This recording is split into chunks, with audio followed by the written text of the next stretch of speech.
The Forgotten Ones. In the vast expanse of the Andromeda Galaxy, nestled within the Celestial Veil Nebula, a star was dying.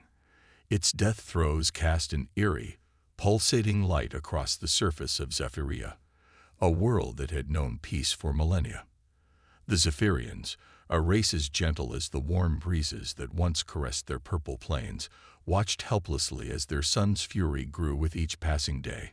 Sarah, the lead astronomer of the Zephyrian Science Council, stood atop the highest spire of the capital city, Ethoria.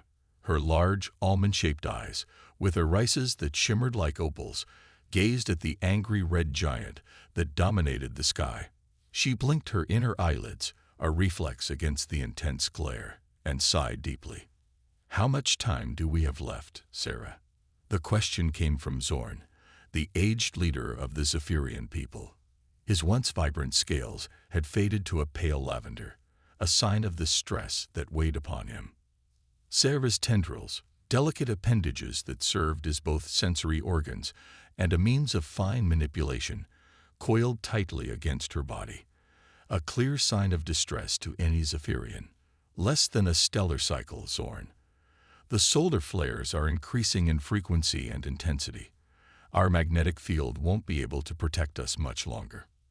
Zorn's own tendrils drooped, and our efforts to reach out to the galactic community still met with silence. Sarah replied, her voice barely above a whisper, or worse, indifference. The Zephyrians had long been aware of other spacefaring races in the galaxy. They had even made contact with a few, establishing limited trade relationships. But they had always been seen as a curiosity at best, a peaceful race with little to offer in terms of resources or strategic value.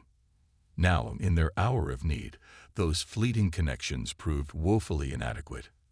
As Sarah and Zorn descended the spire, they passed by groups of Zephyrians going about their daily lives. Children played in the bioluminescent gardens, their laughter a stark contrast to the impending doom.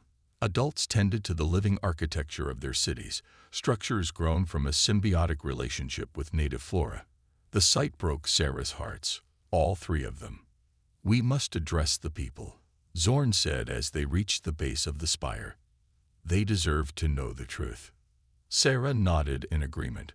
Within the hour, the entire population of Zephyria, some 5 million souls, had gathered in the central plaza of Ethoria.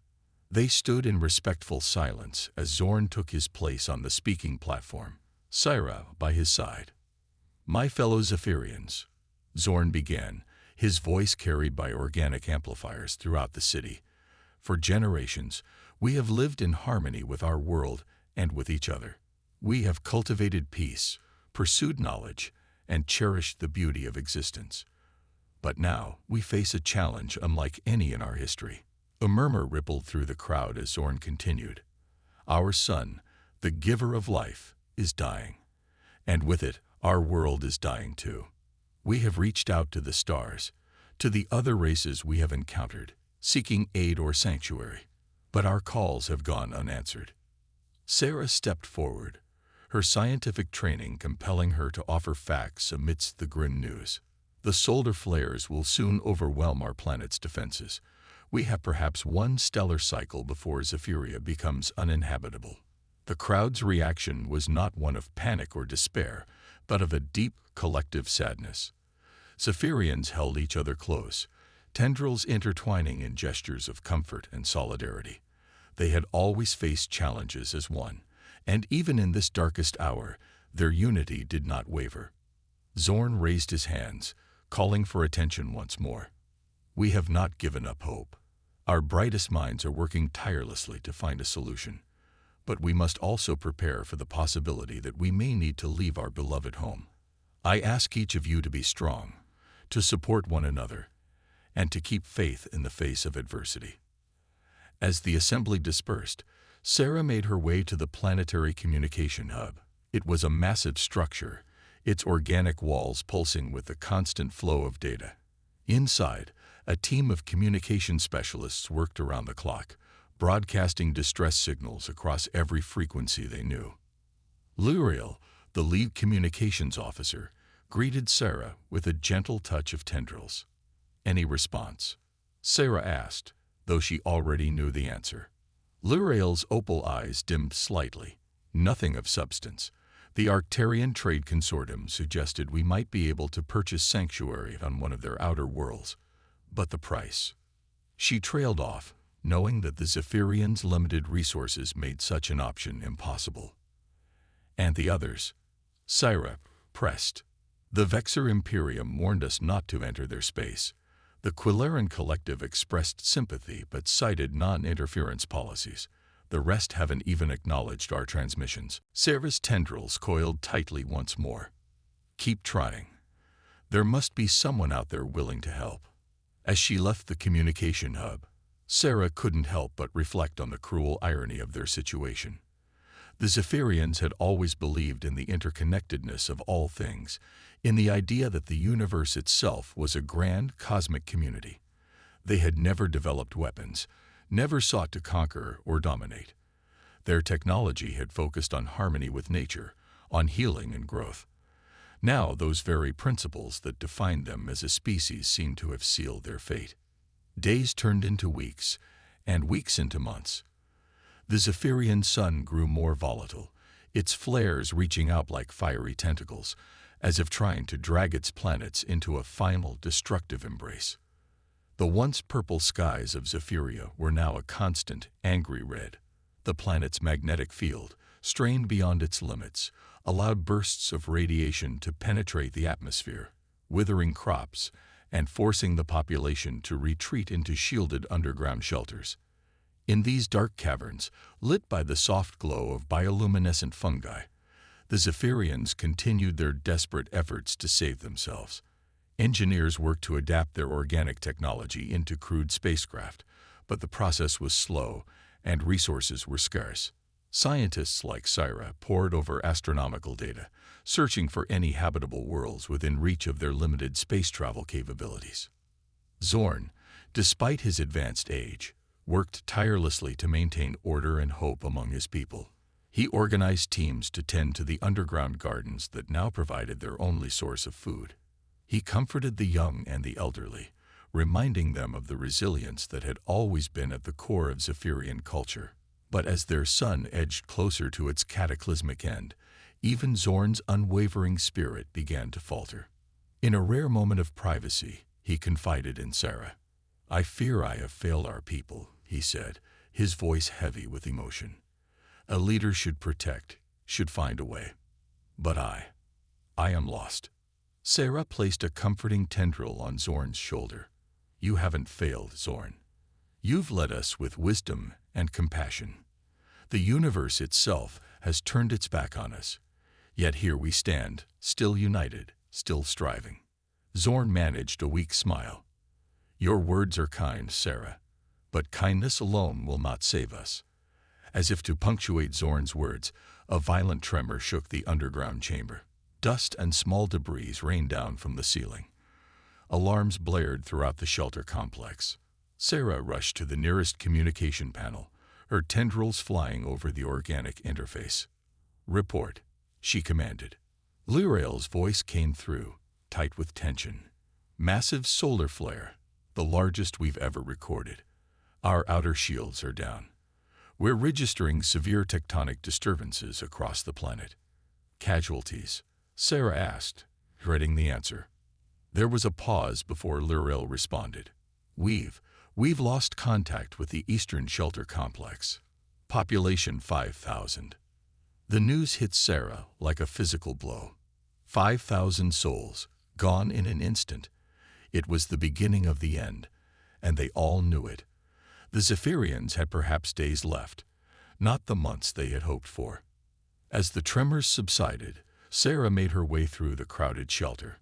Everywhere, she saw her people comforting each other, parents soothing frightened children, friends supporting one another. Even in the face of extinction, the Zephyrians maintained their dignity and compassion. She found Zorn in the makeshift council chamber, surrounded by the remaining leaders of their society. The aged leader looked up as she entered, and Sarah was struck by the mix of sorrow and determination in his eyes. "Sarah," he said, We need options, anything at all.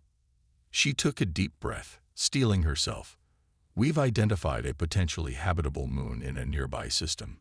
It's not ideal, high gravity, dense atmosphere, but it could support life. The problem is getting there. Our prototypes aren't ready, and even if they were, they couldn't transport more than a fraction of our population. One of the council members, a biotechnology specialist named Theron, spoke up. What if we focused all our remaining resources on a single ship, an Ark carrying our genetic material, our cultural records? Even if we can't survive as individuals, our species, our legacy, might continue. The room fell silent as the weight of Theron's suggestion sank in. It was a desperate plan, one that meant accepting the death of their entire current population. But it was, perhaps, the only way to ensure that the Zephyrians didn't disappear entirely from the universe. Before anyone could respond, Lyriel burst into the chamber, her usually calm demeanor shattered by excitement. "We've received a transmission," she exclaimed. "A response to our distress call." Sarah's heart raced. From who? The Arcturians? The Quillerans? Lyriel shook her head, her tendrils quivering. "No, it's a species we've never encountered before. They call themselves humans, and they say they're coming to help." A mixture of hope and skepticism filled the room. An unknown race, offering aid when all others had turned away. It seemed too good to be true. Zorn stepped forward, his voice carrying the weight of their entire species' fate. "Tell us everything, Lyriel. Who are these humans, and can we trust them?" As Lyriel began to relay the contents of the transmission, Sarah felt a glimmer of hope stir within her. Perhaps, just perhaps, the Zephyrians had found their salvation in the most unexpected of places. But with their world crumbling around them, one question remained. Would these humans arrive in time? Earth's response. Captain Elena Rodriguez stood on the bridge of the United Earth ship Horizon, her eyes fixed on the holographic display that dominated the center of the room. The image showed a dying star, its violent red hue a stark contrast to the serene blue of Earth visible through the ship's viewports. "Play it again," Elena commanded, her voice steady despite the weight of the situation.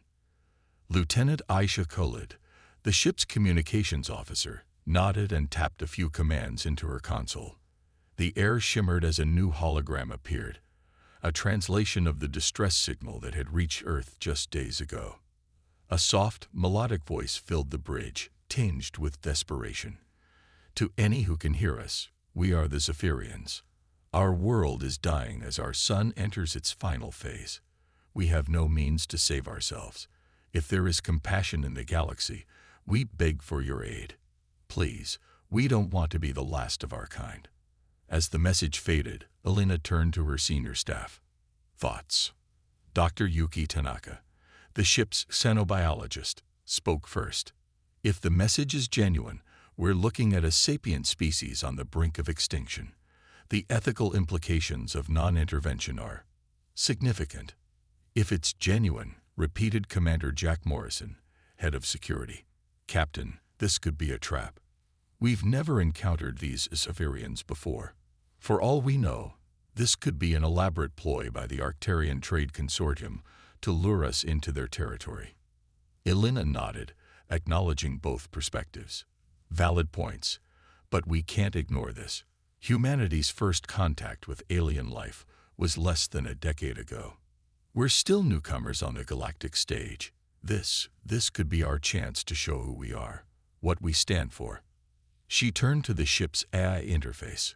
"Aurora, what's the latest from Earth Central Command?" A soft blue light pulsed as Aurora's calm voice responded. "The United Earth Council is divided, Captain. Many argue that our resources are stretched thin as it is, with the terraforming of Mars and the Europa colony still in its early stages. Others believe this is a moral imperative we cannot ignore." Elena's jaw tightened. She knew the risks involved.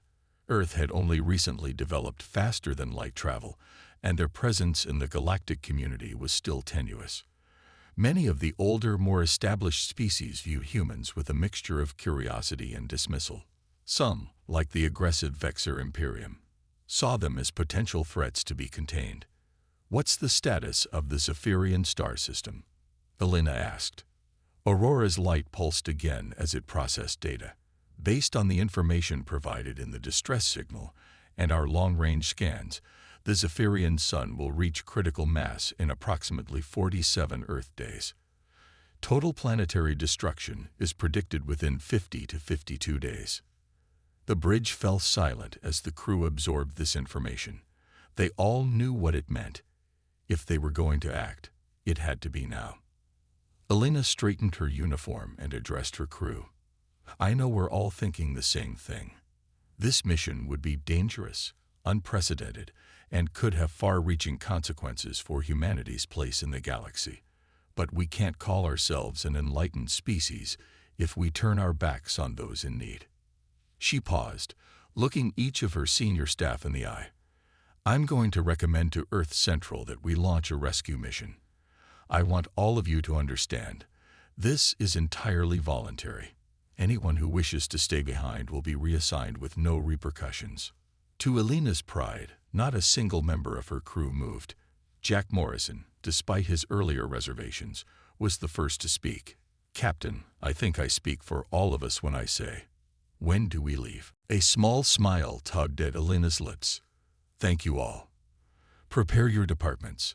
We may have to move quickly once we get approval."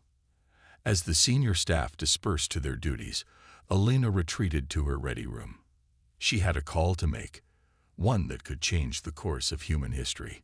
The face of Admiral Hikaru Sato, head of the United Earth Space Command, appeared on her screen. His expression was grave.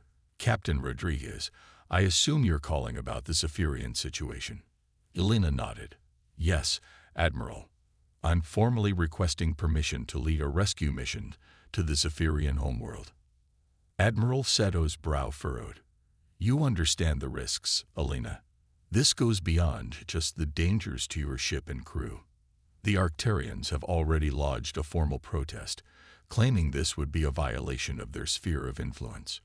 The Vexor Imperium has issued thinly veiled threats about human expansion."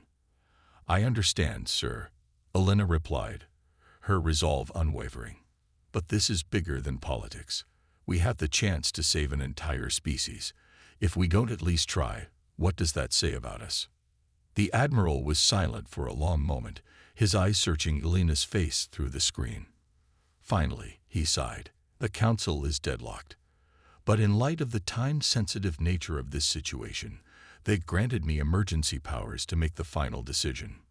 He paused, and Elena felt her heart race. "Your request is granted, Captain. You have 48 hours to prepare your ship and crew. We're diverting additional resources to you: medical supplies, emergency rations, and prototype atmospheric shields. You'll rendezvous with the UEA's Artemis at the edge of our solar system. They'll provide escort and additional evacuation capacity." Elena felt a surge of emotion, relief, excitement, and no small amount of trepidation. "Thank you, Admiral. We won't let you down." Admiral Sato's expression softened slightly. "Good luck, Elena. You're about to make history, one way or another." Sato out. As the screen went dark, Elena allowed herself a moment to absorb the enormity of what lay ahead. Then, squaring her shoulders, she strode back onto the bridge. "Aurora, shipwide announcement," she commanded. "Channel open, Captain." The AI responded. Elena took a deep breath. "Attention all hands. This is the captain speaking. As you're all aware, we've received a distress call from an alien species known as the Zephyrians. Their world is dying, and they've reached out to the galaxy for help. I'm here to tell you that we've answered that call." She paused, letting her words sink in. "In 48 hours, we will embark on a rescue mission to the Zephyrian homeworld. This mission is unprecedented and will push us to our limits. But make no mistake, the eyes of Earth and the galaxy will be upon us. This is our chance to show the universe what humanity stands for. To those of you with families, I understand the sacrifice you're making. Know that your loved ones will be taken care of, no matter what happens. To everyone aboard, I want you to know that I couldn't ask for a finer crew. We face an enormous challenge, but I have faith in each and every one of you. Together, we're going to save a species and make history. Rodriguez out. As the announcement ended, the bridge erupted into activity. Elena began issuing orders, her voice clear and confident. Aisha, I want you working with Aurora to analyze every scrap of data we have on the Zephyrians and their star system. Jack, coordinate with Earth Central on security protocols. We don't know what we might encounter out there. She turned to her chief engineer. Raj, I need you to squeeze every ounce of power you can out of our engines. We'll be pushing them to the limit. Aye, Captain, Raj replied with a grin. I'll have the old girl purring like a kitten and running like a cheetah. Over the next 48 hours, the horizon became a hive of constant activity. Supplies were loaded, systems were checked and rechecked, and the crew underwent crash courses in Zephyrian biology and culture based on the limited information available.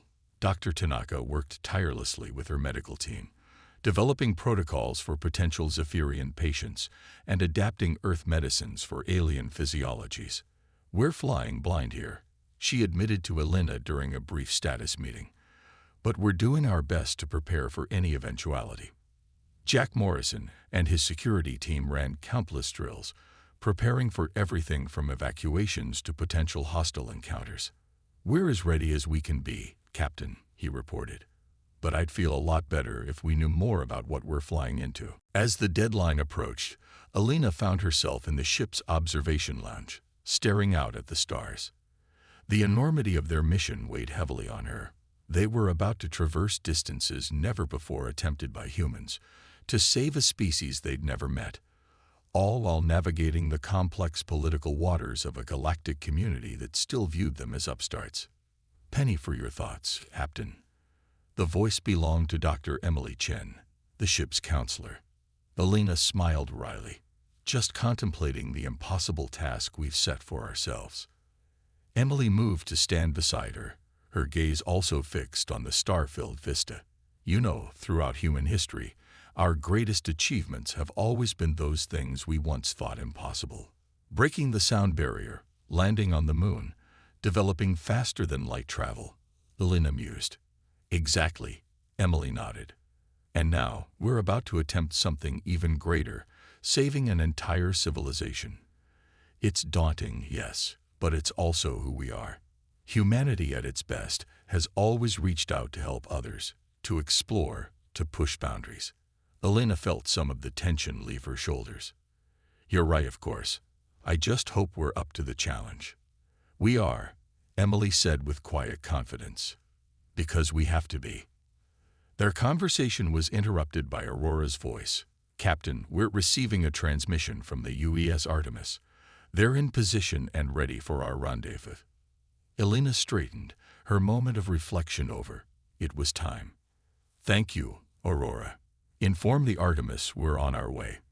She tapped her communicator. All hands, this is the captain. Prepare for departure. Minutes later, Elena stood on the bridge, her crew at their stations, each face a mix of determination and anticipation. Helm, take us out, she ordered. Set course for the rendezvous point with the Artemis. As the Horizon's engines hummed to life, Elena felt a swell of pride and purpose. They were embarking on a mission that would define not just their lives, but potentially the future of human-alien relations. Aurora, Elena said as the ship moved away from Earth, send a message to the Zephyrians. Tell them help is on the way. As the horizon accelerated towards its destiny, the stars seemed to stretch and blur. Humanity's greatest adventure and its greatest test had begun. Journey to Zephyria. The UES Horizon and UES Artemis streaked through the cosmos, pushing the boundaries of human engineering with every light year. Captain Elena Rodriguez stood at the helm, her eyes fixed on the holographic display, showing their progress through uncharted space. They had left the familiar stars of Earth's galactic neighborhood far behind, venturing into regions only theorized about in scientific journals. Status report. Elena called out, her voice steady despite the tension that hung in the air. Lieutenant Aisha Khalid responded first. All communication systems are functioning normally, Captain. We're maintaining constant contact with the Artemis and receiving regular updates from Earth Central. Still no response from the Zephyrians to our message. Elena nodded, trying not to let worry creep into her expression. The silence from Zephyria was concerning, but not entirely unexpected given the deteriorating conditions on their planet. Engineering report, came the accented voice of Chief Engineer Raj Patel through the intercom. The warp core is holding steady, Captain, but we're pushing it harder than it's ever been pushed before. I've got my team working in shifts to monitor for any signs of stress. Good work, Raj, Elena replied. Keep it up. We can't afford any delays. As if in response to her words, a sudden jolt rocked the ship. Warning klaxons blared as the bridge was bathed in red emergency lighting. Report. Elena barked, gripping her chair to steady herself. Aurora's calm voice cut through the chaos. We've encountered an unexpected spatial anomaly, Captain. It appears to be a previously uncharted gravity well. Commander Jack Morrison's hands flew over his console. Shields are holding, but barely. This thing came out of nowhere. Elena's mind raced. They hadn't anticipated this kind of obstacle. Helm, can we plot a course around it? The young helmsman, Ensign Tyler Chen, shook his head. Negative, Captain. The anomaly's pull is too strong. We're being drawn in. For a moment, panic threatened to overtake the bridge crew. But Elena had trained for this. They all had. All right, listen up. We're going to ride this out. Raj, I need everything you've got in the engines. Tyler, plot us a course that uses the anomaly's gravity to slingshot us. Jack, divert all non-essential power to the shields. As her crew sprang into action, Elena opened a channel to the Artemis. Captain Yoshida, are you receiving this? The face of an Arcturian official appeared, his expression unreadable. Captain Rodriguez, the consortium has been monitoring your unsanctioned operation in our sphere of influence. We must admit, we are impressed by what you've accomplished. He paused, mandibles clicking thoughtfully. Perhaps we have underestimated humanity. We would like to open a dialogue about the future of the Zephyrian refugees and potential cooperation with Earth. As the transmission ended, Elena let out a breath she didn't realize she'd been holding. They'd done more than save a species. They'd changed humanity's standing in the galaxy. But there would be time for politics later. Right now, they had millions of refugees to care for and a long journey home ahead of them. As she looked at her exhausted but proud crew, Elena allowed herself a small smile. Against all odds, they'd done it. They'd shown the galaxy what humanity stood for. Helm, she said, her voice filled with quiet pride. Set a course for home. Let's bring our new friends to safety. As the Horizon and Artemis turned away from the remnants of Zephyria, the first chapter of humanity's greatest adventure came to a close. But the story of the humans and the Zephyrians was only just beginning. A new beginning. The journey back to Earth was one of mixed emotions for the crew of the UES Horizon and UES Artemis.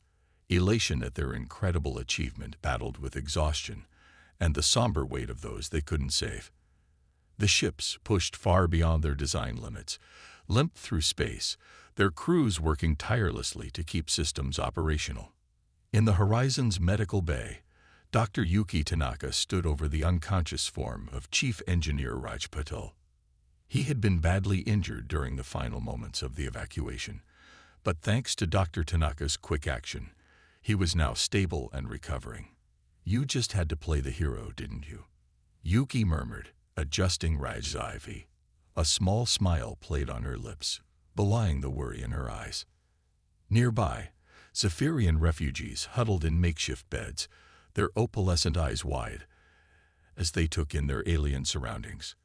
Dr. Tanaka had insisted on keeping a number of Zephyrians in physical form rather than in stasis, both to monitor their health and to begin the cultural exchange that would be crucial in the days to come.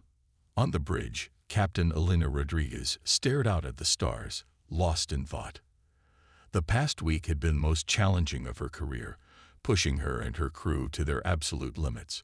They had saved millions of lives, but the loss of those they couldn't reach weighed heavily on her conscience. Captain, Aurora's calm voice broke through her reverie.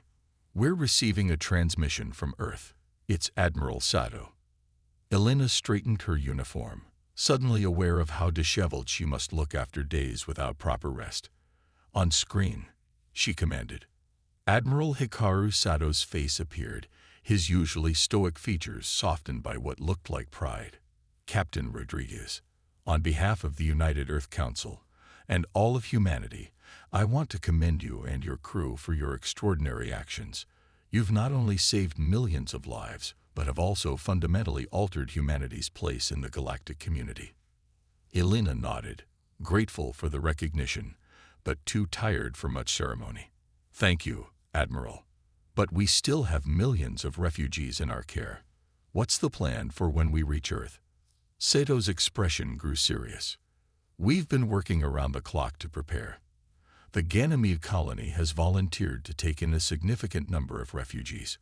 We're also in talks with the Martian government about temporary resettlement. But Elena, there's more."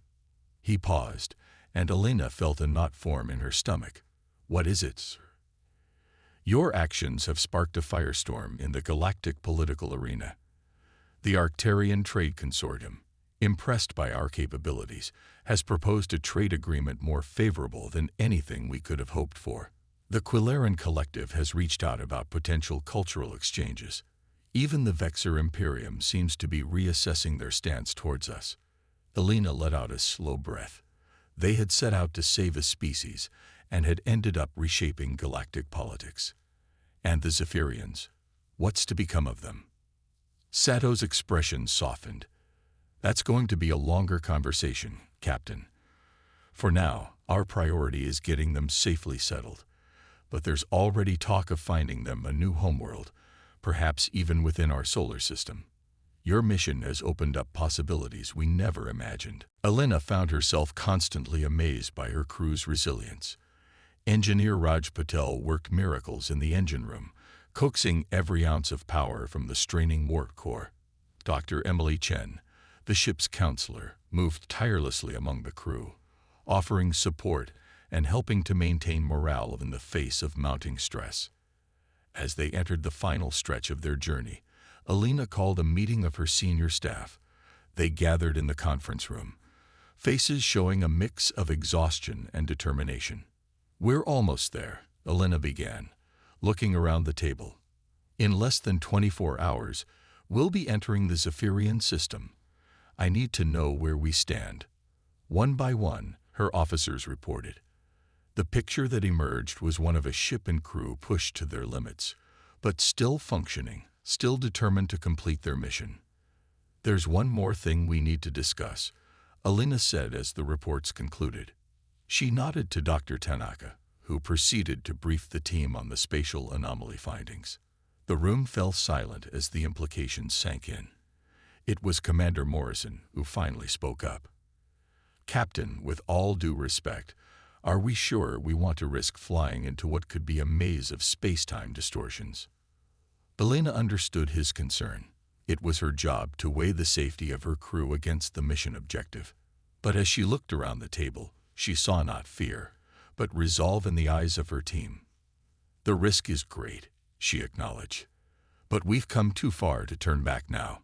Millions of lives are counting on us. We'll proceed with caution, but we will proceed." The meeting adjourned, and Elena returned to the bridge for the final approach. As the hours ticked by, anticipation built. Finally, Ensign Chen's voice rang out. "Captain, we're dropping out of warp, approaching the Zephyrian system." The view screen flickered to life, and a collective gasp went up from the bridge crew. The Zephyrian star loomed before them, a monstrous red giant pulsing with barely contained fury. Angry solar flares lashed out into space, each one capable of incinerating planets. "Life signs?" Elena asked, her voice barely above a whisper. Aisha's fingers danced over her console. "Scanning." "Captain, I'm picking up faint life signs from the third planet, but they're weak and fluctuating." Alina's jaw set with determination. They had made it, but the real challenge was just beginning. Hail the planet. Let them know we're here. For a tense moment, there was no response. Then suddenly, a voice crackled through the speakers, faint, filled with static, but unmistakably alien. "Unknown vessel," the voice said in halting English. "This is Zephyria. If you are the humans who promised aid, please hurry. We don't have much time left." Alina straightened in her chair, her voice firm and resolute as she responded. "This is Captain Alina Rodriguez of the United Earth Ship Horizon. We're here to help. Hold on, Zephyria. The cavalry has arrived." As the Horizon and Artemis moved into orbit around the dying world, Alina knew that the hardest part of their mission lay ahead.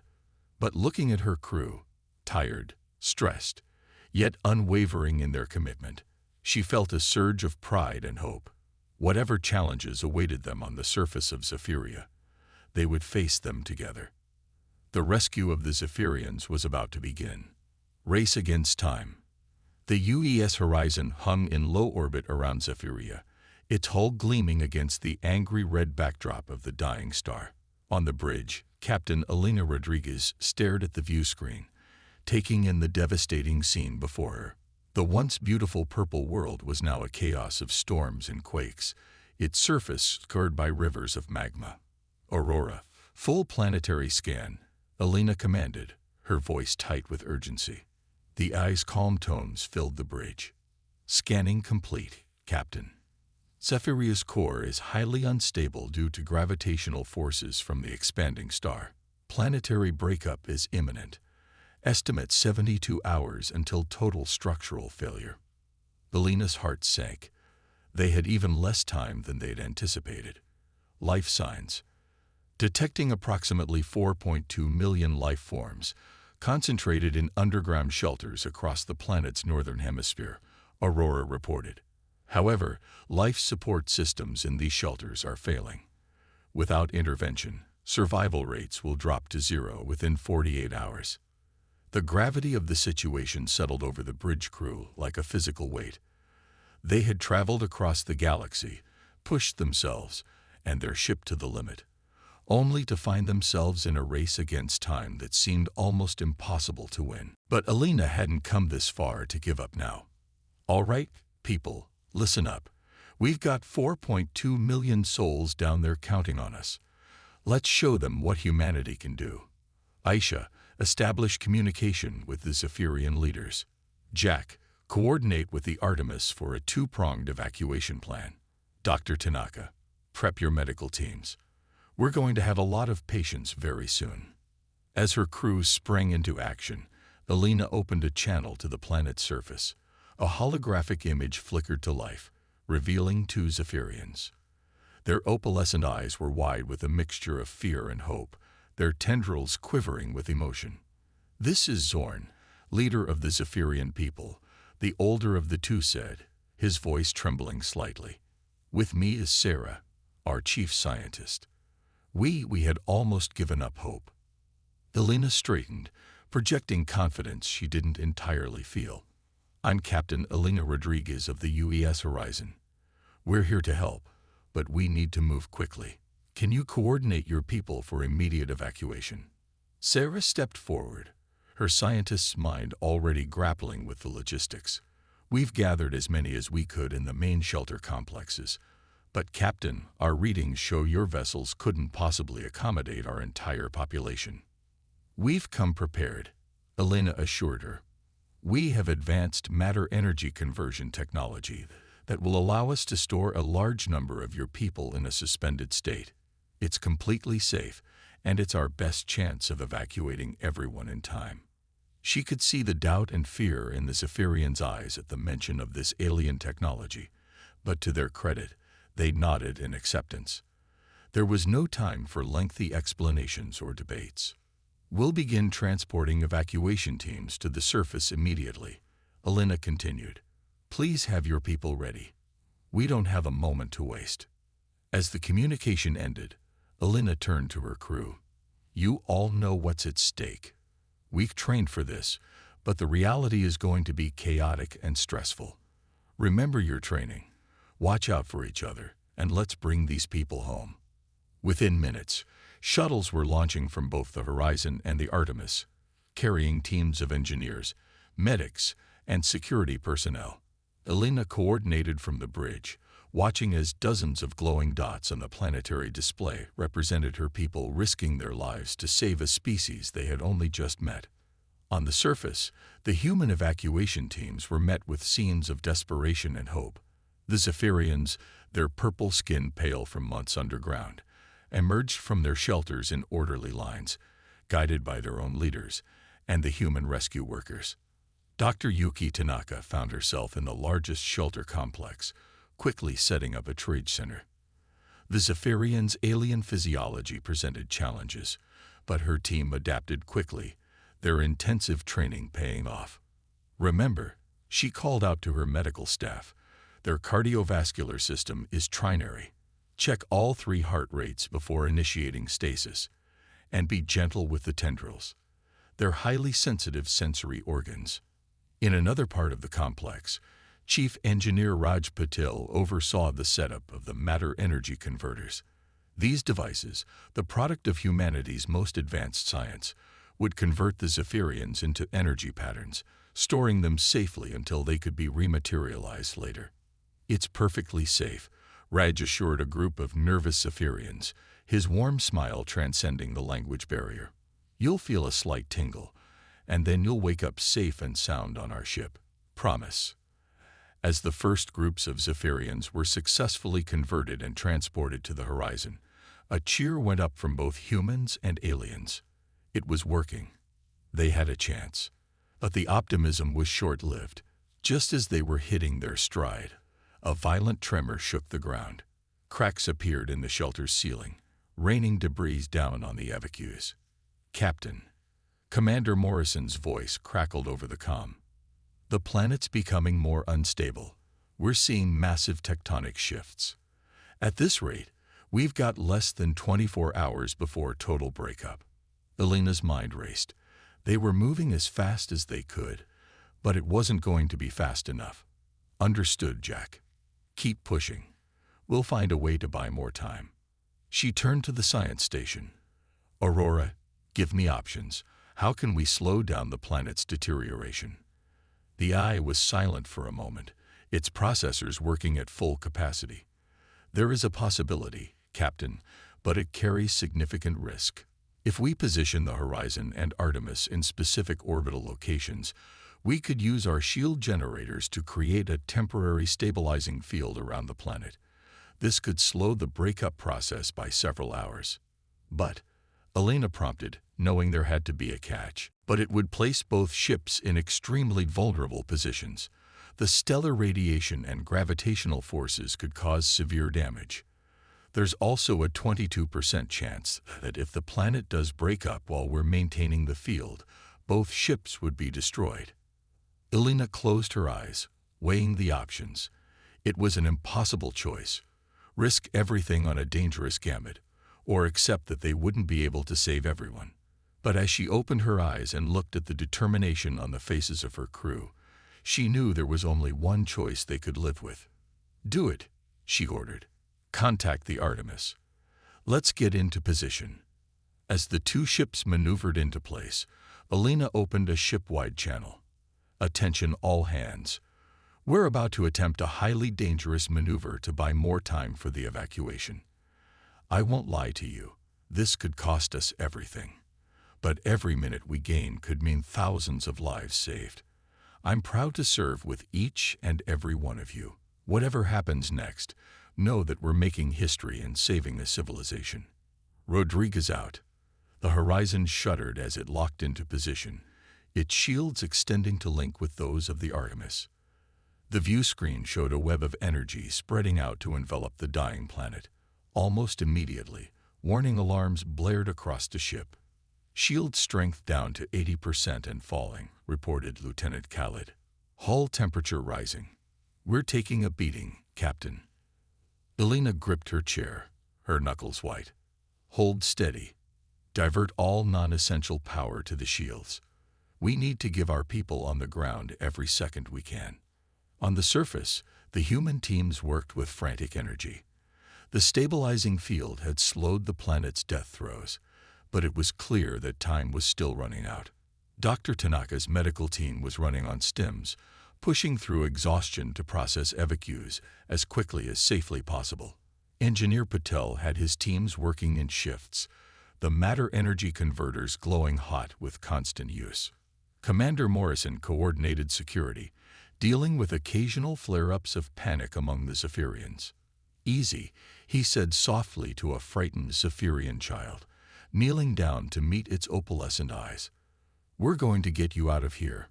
You're going to see the stars up close. Won't that be something?" Hour after grueling hour passed. The Horizon and Artemis creaked and groaned under the strain, their shields flickering ominously. On the bridge, Elena watched the evacuation numbers tick up. They were making progress, but would it be enough? Just as it seemed they might pull off the impossible, a massive solar flare erupted from the Zephyrian star. The energy wave slammed into the ship's shields, overloading systems across both vessels. "Shields failing," Aisha cried out. "We can't maintain the stabilizing field." Elena's decision was instant. "Drop the field. Get our people off the surface now. All shuttles, immediate evacuation. We're out of time." On the planet, the sudden loss of the stabilizing field was catastrophic.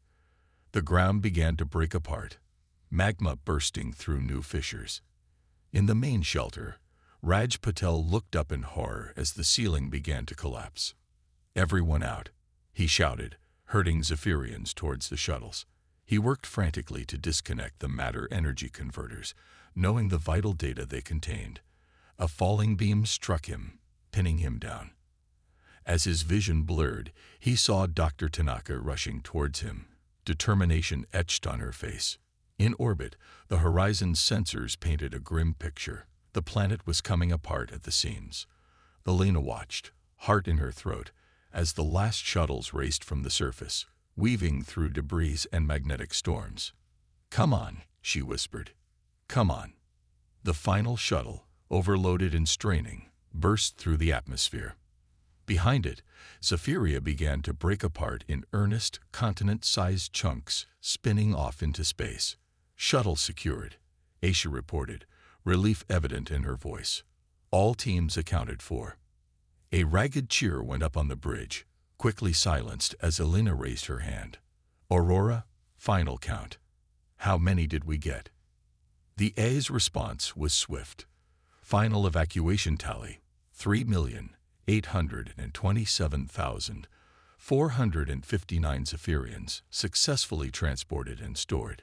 Additionally, 12,731 are aboard in physical form between the Horizon, Artemis, and various shuttles. Elena did the quick math. They'd saved over 91% of the population. An incredible achievement, but it meant that nearly 400,000 souls had been lost. The weight of those lives pressed down on her. "Captain," Aisha's voice broke through her thoughts. "We're receiving a transmission. It's from the Arcturian Trade Consortium." Elena's brow furrowed. "What did they want?" "On screen," she ordered. The face of Captain Hana Yoshida, commander of the Artemis, appeared on screen. Her usually stoic features were etched with concern. "We see it, Elena. We're caught in the pull too. What's the plan?" "We're going to use it to our advantage," Elena explained quickly. "Follow our lead and prepare for a gravitational slingshot maneuver." Yoshida nodded, a glimmer of admiration in her eyes. "Understood. Artemis out." The next few minutes were a flurry of activity. The Horizon shuddered and groaned as it plunged deeper into the gravity well. Warning lights flashed across every console, indicating the immense strain on the ship's systems. "Approaching optimal trajectory," Ensign Chen called out, his young face beaded with sweat as he wrestled with the helm controls. Elena leaned forward in her chair. "On my mark, Raj, give us everything you've got. Tyler, execute the slingshot. 3, 2, 1, Mark. The ship's engines roared to life with renewed vigor. For a heart-stopping moment, it seemed as if they would be torn apart by the competing forces of the anomaly's pull and their own thrust. Then, with a final violent shudder, the horizon broke free, catapulted forward at speeds that made the stars blur into lines of light. As the crew caught their breath, Aurora's voice broke the tense silence, calculating new position and velocity. "Captain, the gravitational slingshot has increased our speed by 27%. At current velocity, we will reach the Zephyrian system 18 hours ahead of schedule." A cheer erupted on the bridge, quickly stifled as professionalism reasserted itself. Alina allowed herself a small smile. "Well done, everyone. That's the kind of quick thinking that's going to see us through this mission. Aisha, check on the Artemis." "The Artemis reports success, Captain," Aisha responded after a moment. "They'd followed us through and are maintaining formation." With the immediate crisis averted, Alina ordered a ship-wide damage assessment. As reports trickled in, it became clear that while they had survived the anomaly, it hadn't been without cost. Several systems were strained to their limits, and the medical bay reported minor injuries from the turbulence. Dr. Yuki Tanaka's voice came over the intercom. "Captain, I think you should come to the science lab. There's something you need to see." Intrigued and slightly concerned, Alina left the bridge in Commander Morrison's capable hands and made her way to the lab. She found Dr. Tanaka hunched over a complex array of holographic displays, her usually neat hair in disarray. "What have you got, Yuki?" Alina asked. The xenobiologist looked up, her eyes wide with excitement and trepidation. "That anomaly we passed through, it wasn't just a gravity well. Look at this." She gestured to one of the displays, which showed a swirling mass of energy. "We passed through a fold in spacetime, and in doing so, we picked up trace particles that don't match anything in our database." Alina frowned. "Meaning?" "Meaning," Yuki continued, her voice hushed with awe. "We may have briefly passed through another dimension. The implications for physics, for our understanding of the universe, it's staggering." Alina felt a mix of wonder and unease. Under normal circumstances, such a discovery would be cause for celebration and extensive study, but they were on a rescue mission with an unforgiving deadline. "Document everything," she ordered. "We'll transmit the data back to Earth, but for now, we need to stay focused on the Zephyrians." Yuki nodded, understanding the priority.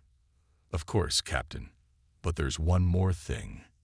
These particles, they're unlike anything we've encountered, but they bear similarities to the radiation signature we detected from the Zephyrian star." Alina's eyebrows shot up. "Are you saying there's a connection?" "It's too early to say for certain," Yuki admitted. "But it's possible that the Zephyrian star's accelerated decay is related to similar spatial anomalies in their system. If that's the case, then we might be flying into more than just a dying star." Alina finished grimly.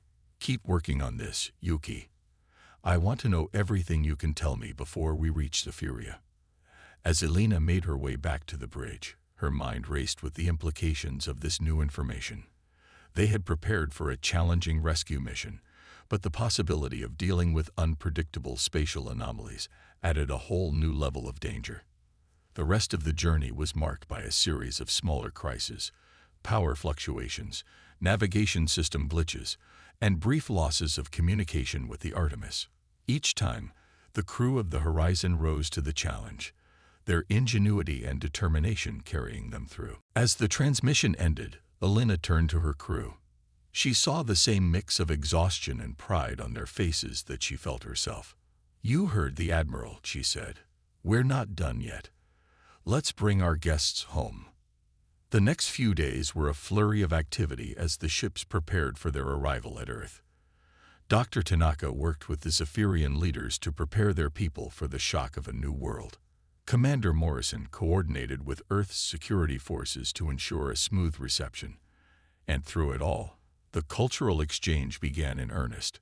Zephyrians and humans shared stories, compared philosophies, and found common ground despite their vast differences. The Zephyrians' emphasis on harmony and interconnectedness resonated deeply with many of the human crew members, while the humans' adaptability and determination inspired awe in the Zephyrians. Finally, after what seemed like an eternity, the blue marble of Earth appeared on the view screen. A cheer went up from both human and Zephyrian throats at the sight. As they entered orbit, Alina was struck by the enormity of what they had accomplished. They had traveled farther than any humans in history, saved an entire civilization, and changed the course of galactic politics. But their greatest challenge still lay ahead, helping the Zephyrians build a new life. The process of settling the Zephyrians began immediately upon their arrival. Ganymede, with its controlled environment and vast underground complexes, proved an ideal temporary home for many.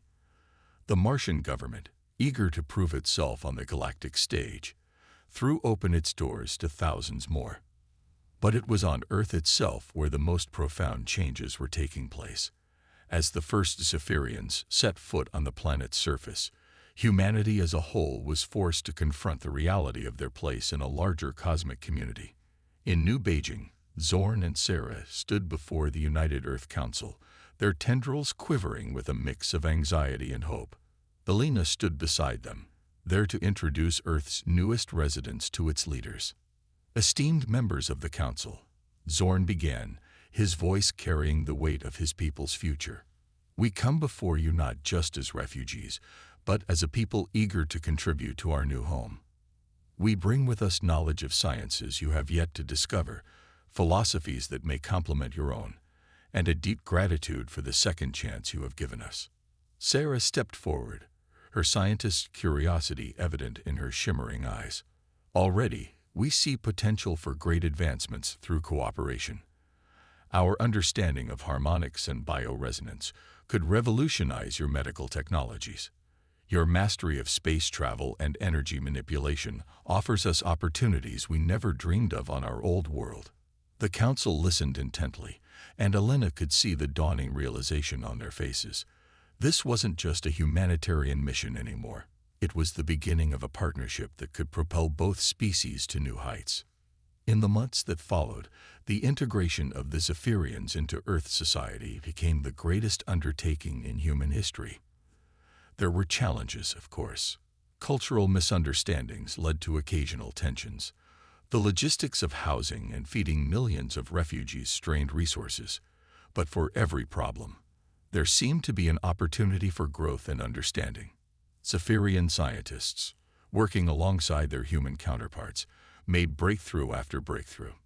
Their knowledge of bioharmonics led to new treatments for previously incurable diseases.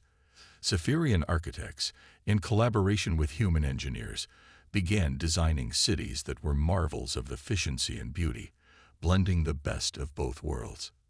But it wasn't just on Earth that changes were taking place. Humanity's bold rescue mission had sent shockwaves through the galactic community. Species that had once dismissed humans as primitive upstarts now sought alliances and trade agreements. The Arcturian Trade Consortium, true to their word, opened up new markets to Earth goods and technology. The Quillaran Collective sent delegates to study human culture, fascinated by a species that would risk so much for strangers. Even the Vexer Imperium, long considered a potential threat, seemed to reassess their stance. While not exactly friendly, they began to treat human representatives with a newfound respect in galactic forums. Through it all, the crew of the Horizon found themselves hailed as heroes. Alina, Raj, Yuki, and the others were called upon to share their experiences, their insights helping to shape humanity's new role in the galaxy. 1 year after the rescue mission, a ceremony was held in the newly constructed Harmony Plaza in Geneva. Representatives from Earth, Mars, Ganymede, and the Zephyrian people gathered to commemorate the mission that had changed everything. Alina stood at the podium, looking out over a sea of faces, human and Zephyrian alike. Beside her stood Zorn and Sarah, now respected leaders in the joint Human-Zephyrian Council. A year ago, Alina began, her voice carrying across the plaza. We set out on a mission that many thought was impossible. We faced dangers we could never have imagined, pushed ourselves beyond our limits, and in doing so, we discovered the very best of what humanity can be. She paused, looking at her crew seated in the front row. Raj, fully recovered, gave her a thumbs up. Yuki nodded encouragingly. But this ceremony isn't just about what we did, Elena continued. It's about what we've become. In reaching out to save the Zephyrians, we found not just allies, but friends. In opening our homes to refugees, we've enriched our own culture beyond measure. And in rising to this challenge, we've shown the galaxy that humanity is ready to take its place among the stars. Zorn stepped forward, his tendrils gently waving in a gesture of respect. On behalf of all Zephyrians, I want to express our eternal gratitude. You didn't just save our lives. You've given us a future. We pledge to honor that gift by working alongside you to build a better galaxy for all species. As the ceremony concluded, Elena found herself looking up at the night sky. The stars seemed different now, full of possibility rather than mystery. Humanity had taken its first real steps into a larger universe, and she knew that this was just the beginning. A tap on her shoulder pulled her attention back to Earth. It was Sarah, her opalescent eyes sparkling with excitement. "Captain Rodriguez," she said, her English now fluent after months of study. "The Joint Council has approved the proposal. We're going to build a ship together, the first true human Zephyrian vessel, and they want you to command it." Elena felt a surge of emotion. Surprise, honor, and a familiar thrill of adventure. "A joint mission?" she asked, already knowing the answer. Sarah nodded, her tendrils quivering with barely contained enthusiasm. "To seek out new life, new civilizations, to explore strange new worlds." She paused, a very human smile spreading across her alien features. "To boldly go where no one has gone before." As Elena looked back up at the stars, she felt a sense of destiny. The rescue of the Zephyrians hadn't been an end, but a beginning. Humanity and Zephyrians, two species from different corners of the galaxy, were about to embark on the greatest journey of all, together. The universe, vast and full of wonders, awaited them, and they were ready.